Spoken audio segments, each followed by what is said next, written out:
The American Express and Chase trifectas are the pinnacle of credit card reward optimization, but they both come in at a combined price of over $1,000. So today let's break down what the heck are these trifectas to begin with, which one is the better option for you, and why I feel that you might actually want to consider having both. Alright, let's jump right into it.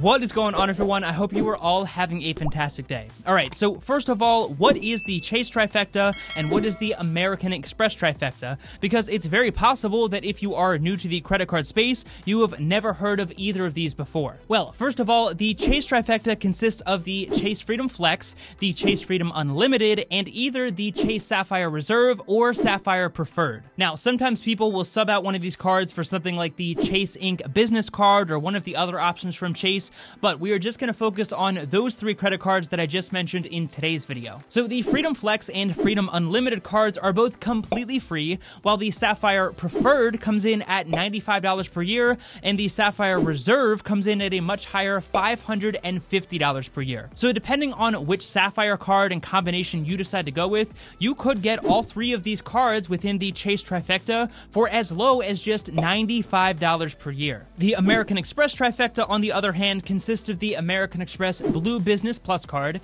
the American Express Gold card, and the American Express Platinum card. The Blue Business Plus card is $0 per year, however, the American Express Gold card is $250 per year, and the American Express Platinum card is $695 per year, meaning with this trifecta, you're looking at $945 per year, which is a lot more than the options with the Chase trifecta. Okay, but putting all of that aside, what makes these combinations of credit cards such a powerful combo when put together, and again, which one should you get? Well, the big advantage of combining multiple cards from the same company is you're really going to diversify your spending bonus categories and earn as many points as possible for that particular company. That may have made absolutely no sense, but essentially, let's say you have one credit card that might offer you 5 points on groceries and dining, but only 1 point on everything else. Well, a different card might be able to offer 10 points on travel, but only 1 point on groceries and dining, and a third card might be able to come in and give you 2 points on all remaining purchases to fill in those gaps. And again, this means that you are maximizing the points that you earn on your purchases for every single spending category to ensure that you are earning as many points as possible and therefore getting as much free travel and other rewards as possible. You may be saying to yourself right now, that sounds way too confusing and I have absolutely no desire to juggle all of these different credit cards and figure out which one I should use, and trust me, I am right there with you. So before we get into the details of these two different trifectas, I will suggest that you look into a platform called Max Rewards, which is a fantastic app that can actually help you track all of your different credit card offers and will even suggest which card you should use at specific retail locations. Max Rewards is not sponsoring this video, but they do have a free and paid option called Max Rewards Gold, so if you do want to get some more information and get your first month of Max Rewards Gold for completely free, then I will leave my referral link down in the description below. So just something that I wanted to mention, since in this video we're talking about juggling several different credit cards,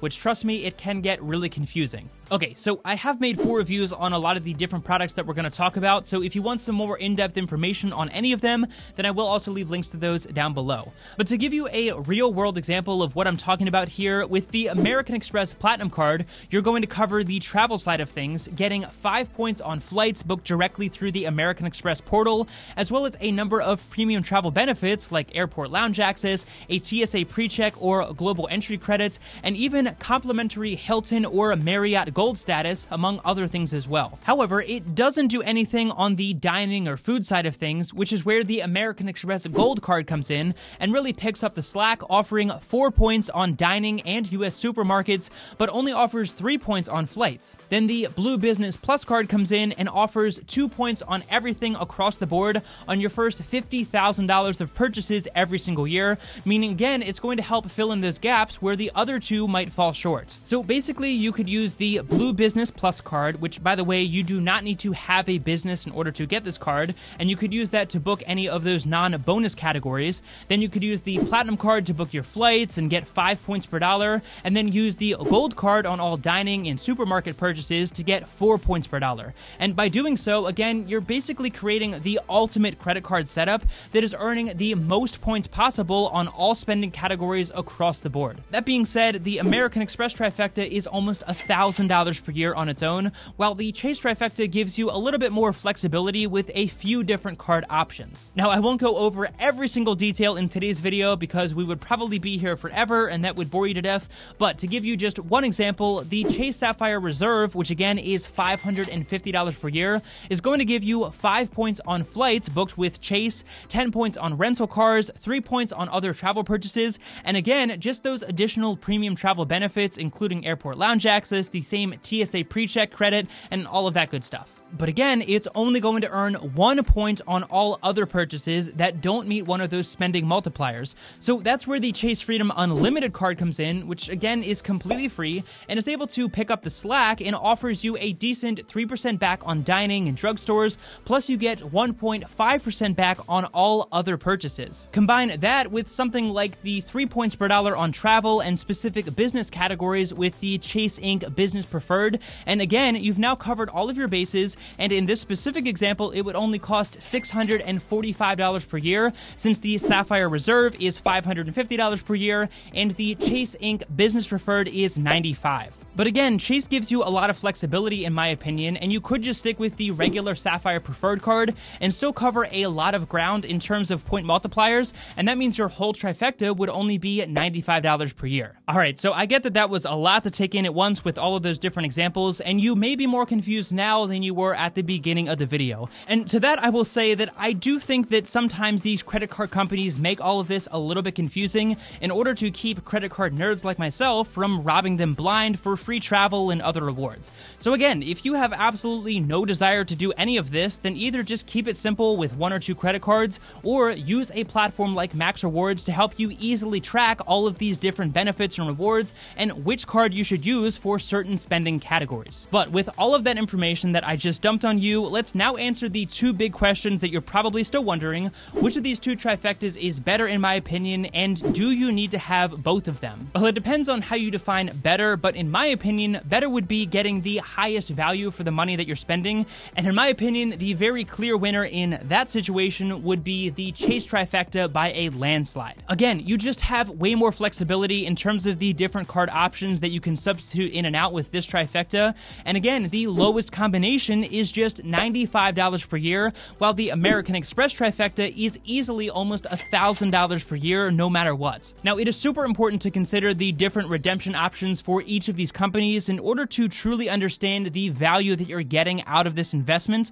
and while there are some minor differences in terms of ways that you can redeem your points, they are very similar in terms of how much each point is worth across the board. Now, at the moment, I believe American Express has 17 different travel partners, while Chase only has 11, so you'll definitely want to take at their list of different travel partners to see if there is a specific airline missing from the Chase trifecta that you know that you would personally use frequently. But when redeeming your points, whether that's through Chase, American Express, or a completely different company, by far the best way to maximize your value is by transferring those points to travel partners in order to book first class and business class flights. I have heard stories of people getting upwards of 18 cents or more per point, which is absolutely insane, and others getting plane tickets that would cost tens of thousands of dollars for completely free. But again, I want to remind you that while that sounds really awesome and it absolutely can be done, it is in most cases going to involve a pretty decent investment of your time in order to find those rewards flights